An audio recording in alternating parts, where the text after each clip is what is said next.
ദൈവത്തിൻ്റെ അതിപരിശുദ്ധമായ നാമം മഹത്വപ്പെടട്ടെ. ഇന്നത്തെ കഷ്ടതയോർത്ത് നീ ഭാരപ്പെടേണ്ട. ദൈവം നിനക്കായി ഒരു സമൃദ്ധിയുടെ അനുഗ്രഹം കരുതിയിട്ടുണ്ട്.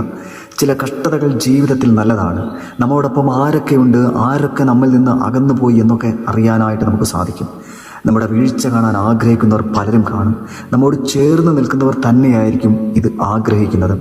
ഈ സമയത്തൊക്കെയും അടുത്തു പോകാതെ എപ്പോഴും ദൈവസന്നിധിയിൽ പ്രാർത്ഥനയിലായിരിക്കണം.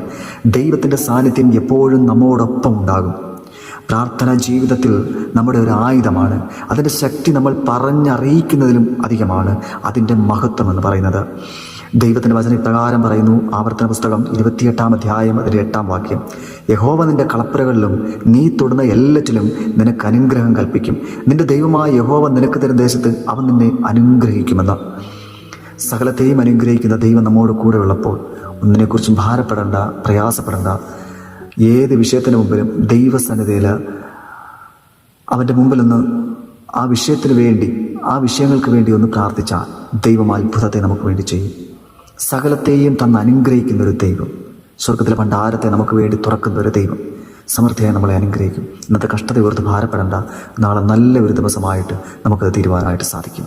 ദൈവം നമ്മളെ ഏവരെയും അനുഗ്രഹിക്കുമാറാകട്ടെ. ഈ വചനം കേട്ട എല്ലാവരെയും സമൃദ്ധിയായ ദൈവം അനുഗ്രഹിക്കുമാറാകട്ടെ. ആമേൻ.